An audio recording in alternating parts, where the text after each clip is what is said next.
Hello everyone, I'm Ryujin Rising, and man, RWBY knows how to do spooky right, even when you go into the episode expecting it to go that route.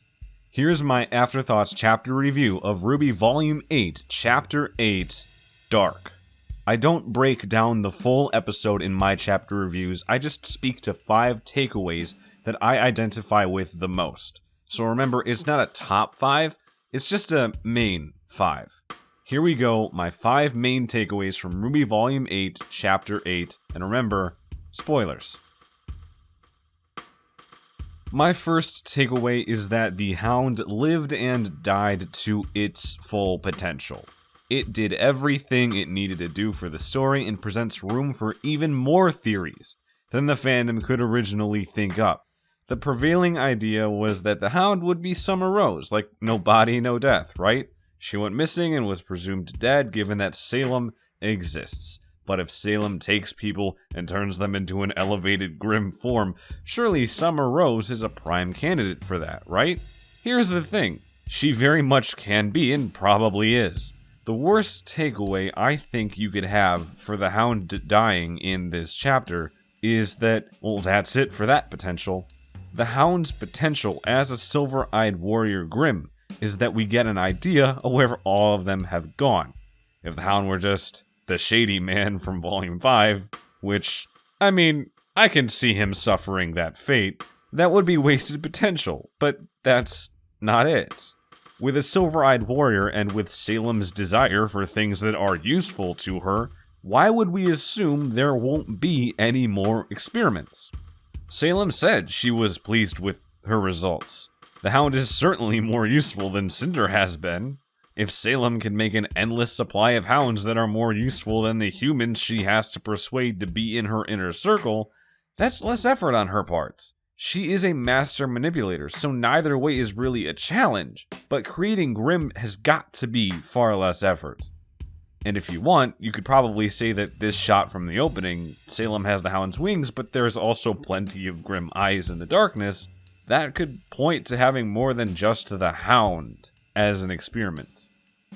On another note, as much as it was already widely theorized that the grimm had a human component, this chapter confirms that Salem can quote-unquote grimmify a person's psyche on top of just adding grimm to a person physically, like with Cinder.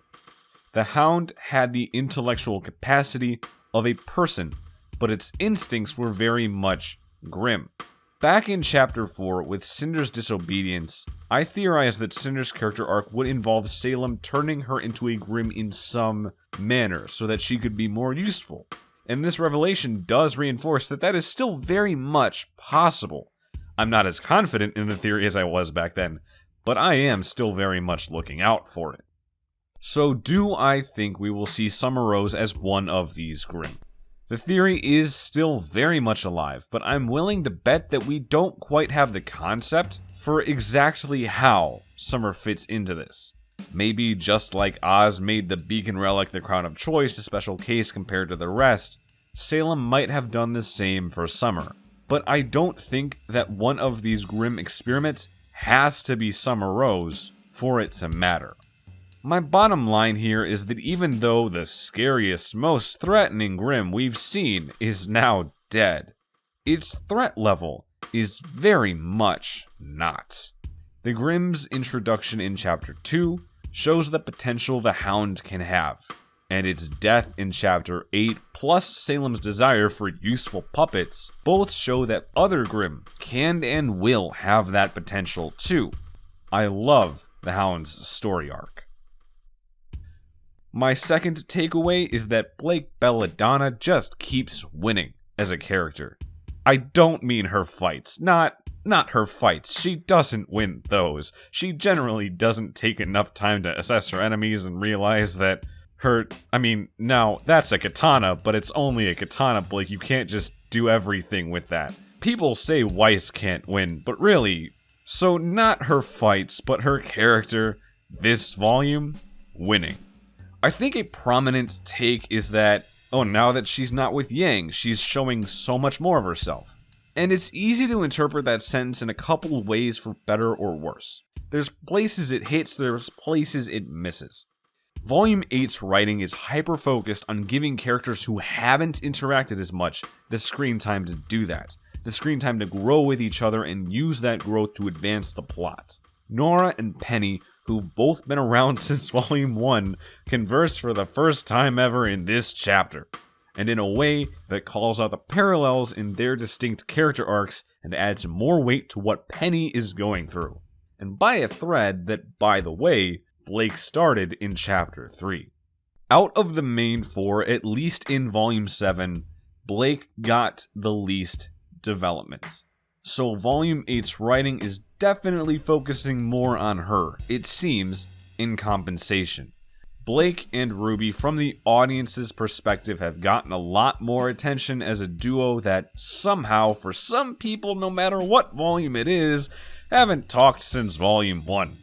This is not the first time they've talked since Volume 1, but it is the first time their conversation was more about the foundations of their characters than it was just about the writers saying, well, let's add this for some depth to their dynamic, some depth to the scene, and or to move the plot along.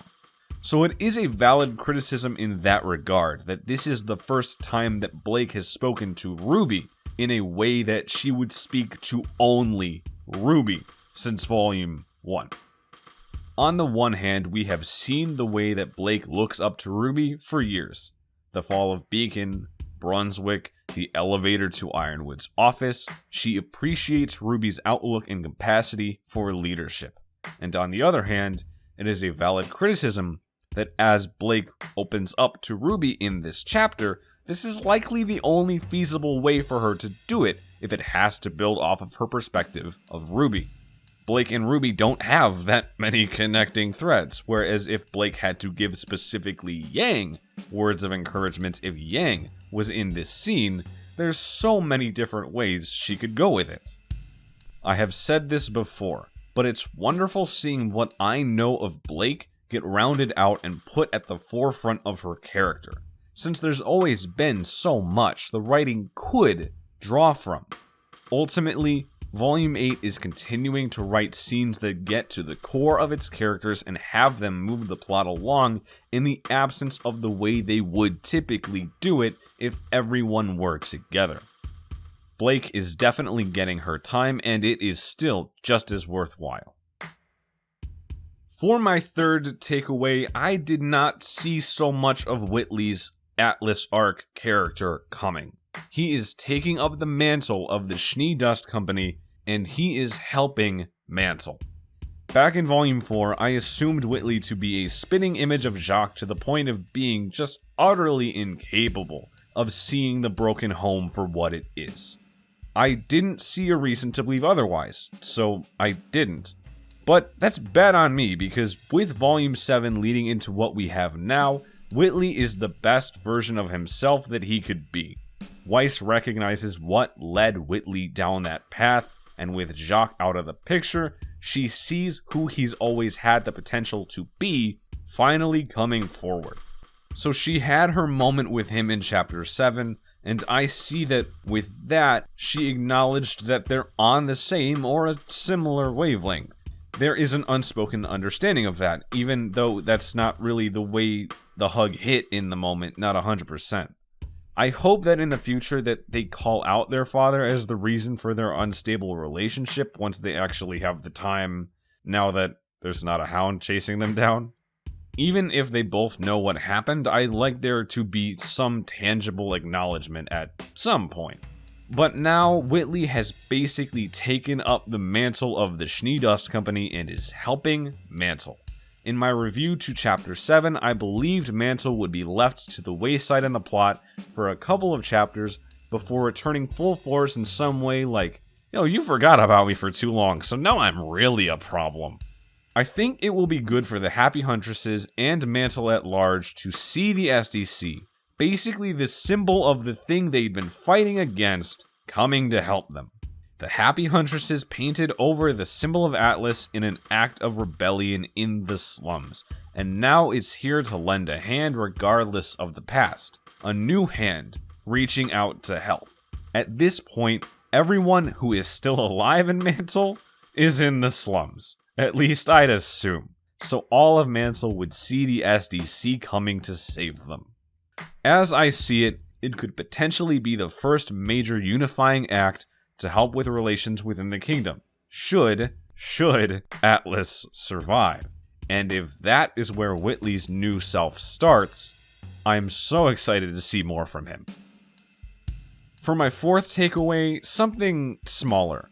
This episode shows just how technically impressive the show is nowadays, even though this volume's production, animation, and onward was entirely during the pandemic.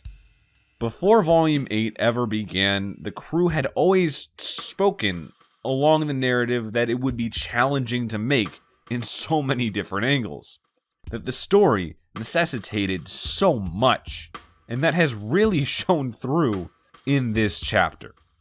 Disregarding the need to balance so many different plot lines, Volume 8, even with just this one chapter, has required so much out of the team. They needed to make so many assets to be able to tell their story, some of which honestly probably could have been cut, and it wouldn't have made a difference, unless it might become plot relevant later. What I mean is, Penny bleeds, right?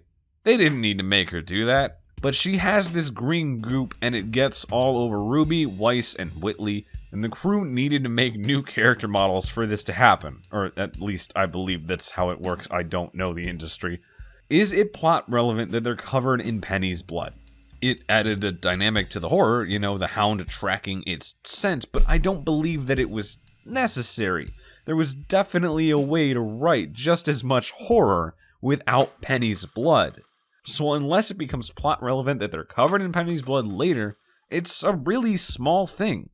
It's a reminder that the attack on Atlas is taking such a huge toll on the heroes, because we're still gonna see everyone covered in her blood at the volume finale, We're still going to have this.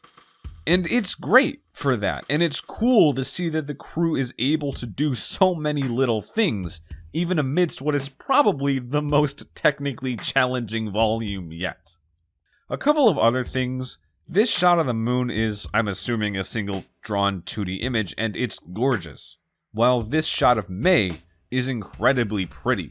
This is when she's flying and there's an explosion in the distance, an airship explodes from a grimm, and it lights up the interior of the aircraft. The chromatic effects really sell it, and it's crazy to think that the show could grow to look like this, even if you're just comparing it to Volume 4, let alone the poser years. So yeah, the takeaway is this show is just really pretty, and it's honestly impressive what they're able to find the time to do. My fifth and final takeaway in these Afterthoughts reviews is always when I look forward with a prediction for the future of the show. It could be for this volume or somewhere in the distance. And before that, I always check in with all that I've said before. So here's the graphic for it. I already spoke about Mantle, and let's return to the topic of foreign aid for this takeaway. One form of foreign aid is, after Chapter 8, man, I'm just looking forward to whenever we get to see Raven again. Crow takes his bird form in this chapter. Yes, it was Crow, believe me, I was in denial for a good bit about it, but it was Crow. But seeing that, it calls attention to how close we could be to Raven entering the narrative at any given point. That's the big idea. We have to assume that Raven saw the Amity Distress broadcast, and she probably spat in disgust seeing Ruby act like Summer again. But she was never shown in that chapter. Her thread of the story was like the only one that did not get shown. They even went back to Beacon. And I think it was on purpose. The writers know that Raven has the ability to drastically change the plot anytime she wants. That was how she entered the plot in the first place. She saved Yang from Neo in Volume 2. It was a big reveal. It was a big deal. And I think that's exactly how she'll show up whenever she does again.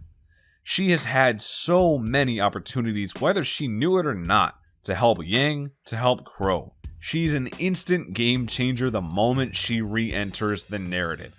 so I believe she'll have this same Volume 2 Chapter 11 dramatic entrance. It'll be a callback. The music is probably going to be similar as well.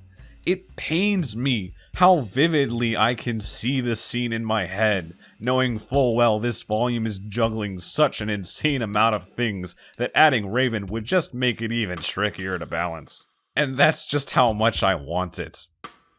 So, what's a concrete way for her to show back up?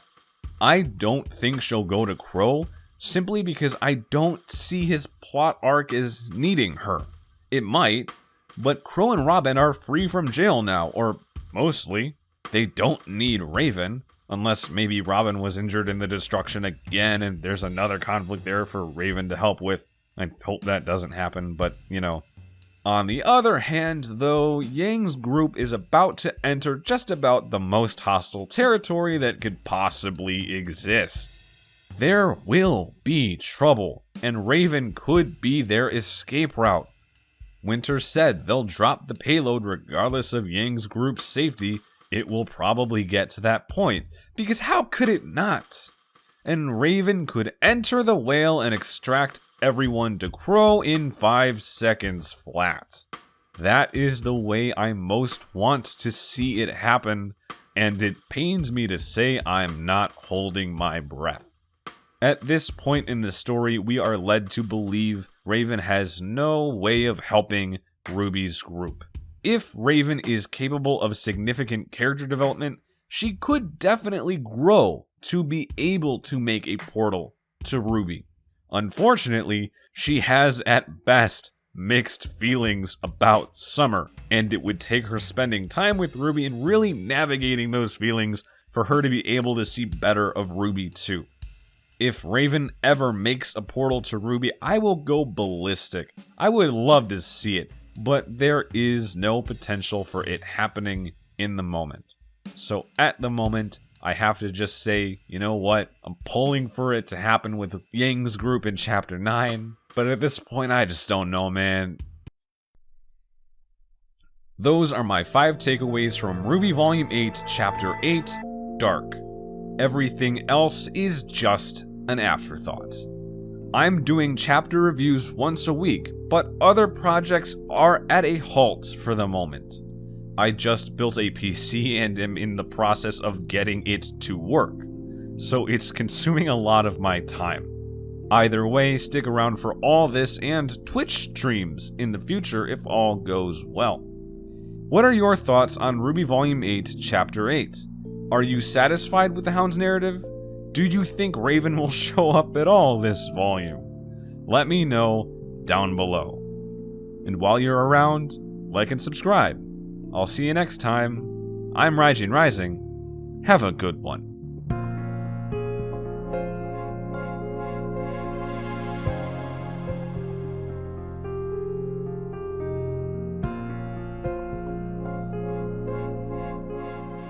There can be only one good booty in this house.